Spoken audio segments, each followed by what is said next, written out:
সবাইকে স্বাগতম নতুন একটা ব্লগে। শূন্য একটা জায়গা, এখানে শুধু পাখির ডাক আর চারিপাশে দালান, পুরনো সেই হচ্ছে যে দালানগুলা তৈরি হতো আগে যেভাবে, সেইটাই আমার পিছনে যে দেখতে পাচ্ছেন। আর এইখানে একটা বাড়ি ছিল, উদ্দেশ্যটা ছিল হচ্ছে যে এখানে একটা বাড়ি ছিল, যে বাড়িটা হচ্ছে এই যে দেখতে পাচ্ছেন এটা হচ্ছে ভাঙা ছিল। আমি আপনাদের পিকচারে দেখাচ্ছি, এই বাড়িটা আসলে এরকম ছিল, মানে এটা ভৌতিক একটা বাড়ি ছিল, যেগুলো গ্রুপে বিভিন্ন জায়গায় আসলে এটা মানুষ আপলোড দিচ্ছিল। সেভাবে আমিও একটা সময় ভাবলাম যে আসলে আমারও কৌতূহল জাগলো যে বাড়িটার ভিতর কী আছে, বাড়িটা কেমন। তো সেভাবে চলে আসলাম, মানে আজকে এমন একটা দিনে চলে আসছি যে এই বাড়িটা কিন্তু আর নেই, অর্থাৎ এই বাড়িটা ভেঙে ফেলা হয়েছে। এইখানে মানে সিনেমাটিক একটা ভিডিও নেওয়ার জন্য আসলে আমি এই জায়গাটা আসছিলাম, কিন্তু আসলে দুর্ভাগ্যবশত আসলে এখানে সেই বাড়িটা আসলে নাই।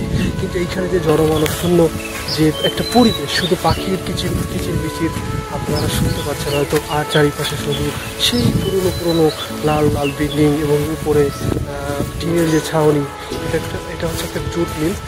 আর এই যে সেই আমাদের সেই গ্রামের যে একটা ভাব, এটা হচ্ছে জাম গাছটা দেখে বোঝা যাচ্ছে। মনের ব্যাকগ্রাউন্ডটা তারপর সব মিলিয়ে মোটামুটি এত সুন্দর লাগছে যে ভৌতিক টাইপের ছিল। এই যে মূলত যে বাড়িটা ছিল, আমি কিন্তু এই মুহূর্তে কিন্তু সেই জায়গাটাই এই যে আছি। এখন আসলে এখানে এসে কোনো লাভ নেই, তবে আমার আসলে ভালো লাগছে। মনের ভিতরে একটা কৌতূহল ছিল যে আসলে বাড়িটা কেমন, আগের বাড়িগুলো এরকমই হতো। এই যে চারিপাশে দেখতে পাচ্ছেন আমার। আসলে বলতে চাই যে আসলে আমাদের মাঝে একটু হলেও আমরা প্রকৃতির সাথে বা প্রকৃতির কাছে যে একটু প্রকৃতির হাওয়াটা অন্তত আমাদের লাগানো উচিত। আপনারা সুযোগ পেলে বিকালে অবশ্যই নদীর পাড়ে প্রকৃতির কাছে কোনো ঘাস, এই পাশে গাছপালা, মাছ, এরকম জায়গায় অবশ্যই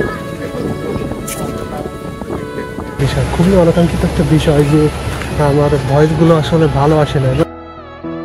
আমি এই জায়গাটাই এসে আসলে এগুলো খুবই ফিল করতেছি যে খুবই অদ্ভুত একটা চিন্তা ভাবনা হচ্ছে। আসলে জীবনটা উপভোগ করা আসলে খুবই কঠিন। আমরা আসলে সবসময় কর্মব্যস্ততায় থাকি, তার মাঝেও আমাদের চেষ্টা করতে হবে যে আমরা একটু প্রকৃতির হাওয়া, নদীর কোলে একটু বসে থাকা, এগুলো আমাদের একটু চেষ্টা করতে পারে। ইচ্ছা করলে মানুষ অনেক কিছু করতে পারে, কিন্তু আসলে মানুষ বিভিন্ন কারণে, বিভিন্ন পারিপার্শ্বিক সমস্যার কারণে আসলে হয়ে উঠতে পারে না, আমি জানি। আরেকটা কথা হচ্ছে কি, এই পৃথিবীটা অনেক সুন্দর, আমরা যদি চেষ্টা করি পৃথিবীটাকে আরও সুন্দর করে রাখতে পারি। কন্টিনিউ অনেকক্ষণ ধরে আপনাদের সঙ্গে কথা বলছি, যে কারণে হচ্ছে আমার হাতটা ব্যথা হয়ে গেছে। আপনাদের বলবো যে অবশ্যই এরকম জায়গা পারলে একটু ঘুরতে আসবেন। এই জায়গাটার নাম হচ্ছে দৌলতপুর। এটা হচ্ছে দৌলতপুর রেল স্টেশনের কাছে। এটা হচ্ছে একটা গোডাউন। আপনাদের গোডাউনের নামটা আপনাদের স্ক্রিনে দেখা দিচ্ছি। আপনারা এই লোকেশন দেখে আপনারা এখানে আসতে পারেন। অনেকটা জায়গা নিয়ে এই গোডাউনটা, আপনারা এখানে আসতে পারেন এবং সুন্দর একটা পরিবেশ, সুন্দর একটা সময় এনজয় করতে পারেন আপনারা।